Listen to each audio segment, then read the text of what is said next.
Welcome to the video, and congratulations on your new Altarwind Hurdy Gurdy. This time around, we're going to talk about your upper drone strings. These are the strings closest to your face as you hold the instrument, and they are also the upper drone strings because they are higher in pitch than the lower drone strings, or the silver drone strings on the other side of the wheel. We loosen the strings for shipping, so we'll need to bring them up to pitch. Before we get started though, the cotton should be over the wheel. Sometimes this slides around during shipping. As we can see during this one string here, the cotton has slid off to the side, so we'll just kind of pull the string away from the wheel a little bit, being careful not to touch the wheel with our fingers, and slide the cotton back in position. That solves that. The other thing I will mention before we get started, this instrument has drone capos. So you can see the capos on the other end of the drone string, these little flip switches. Make sure the little handle or lever is pointing towards the wheel until it stops, not the other direction, or you will not get the correct note. Let's start with our top string. You see the bridge pin has two notches. I'll pull the string out of the way so you can see it a little better. One is an off the wheel position, and the other is an on the wheel position. This string is turned on or off by moving it from one groove to the other. Let's put it in the on position so it touches the wheel. Now to tune this string, we're going to find the corresponding tuner at the end of the instrument. We could follow the string there and see it attaches to that tuner. So be aware of which tuner you're adjusting when tuning the string.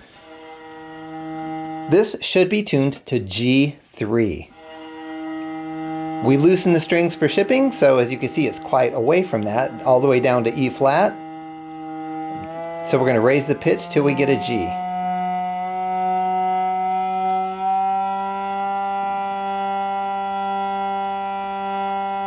Great. Turn that string off. Let's look at our red string, or our trompette string. The way you turn the string on or off is with this pin here. So we'll just lift it off the pin so it touches the wheel. That should be all there is to it. However, there's some other things to watch out for. As you can see, this string has a little bit of extra stuff going on. At this end of the instrument, we have a tether going to this violin peg. If this is loose, you see the string kind of relaxes away a little bit. So it might not be making sound even though you turned it on over here with the pin. See, it's not making much sound.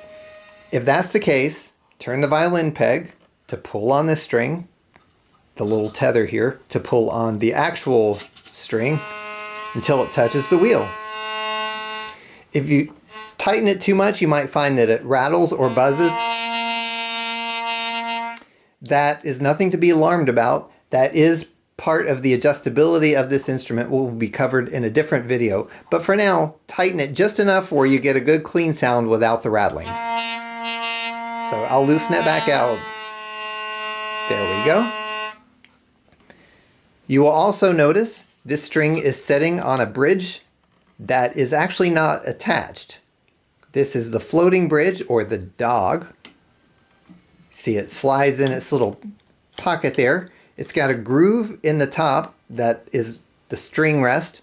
So if you find that it's upside down, where the feet are pointing upwards, well, that's not going to do you any good. So make sure the little feet are pointing downwards. So the carved notch there is facing upwards, and it's in its little housing, and the string is in the groove. If your instrument doesn't have this dog, it may have been lost in the packaging, so kind of keep an eye out for it. And if you just can't find it, we did include some spares in your goodies bag, so check through those and find one and replace it in position there. Alright, in position, strings in the groove. String is turned on over here. Let's tune it. This should be middle C. So we're going to bring it up to pitch.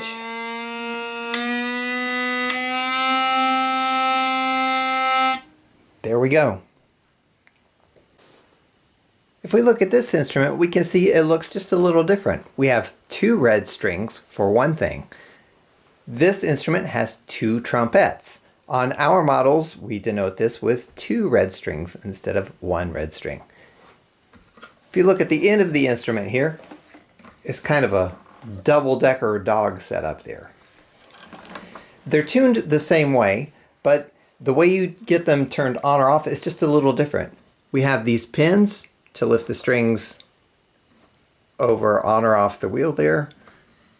Not too difficult to figure out in practice. So let's tune this up just so you can have the idea there. Again, same notes we just tuned it to. All the things to watch out for with making sure that string is tight enough to get a good note without rattling. The top one is tuned to G3.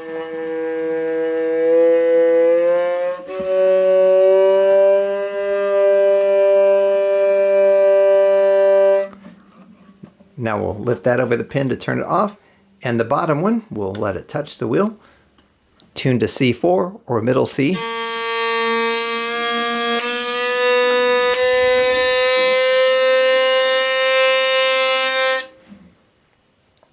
Great.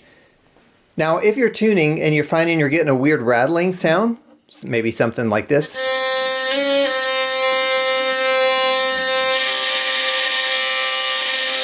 Keep an eye on your drone capos. I mentioned a moment ago you wanted to make sure they're pointing all the way towards the wheel. These function either fully engaged or disengaged. There's no halfway position. If it's making that rattling sound, one of your capos might be in kind of a halfway position. I'll go ahead and if you fully engage it, it raises the pitch of the string, fully disengage. So keep an eye on that if you're getting a weird sound. Hopefully you've gotten to know your upper drones just a little better. Happy playing!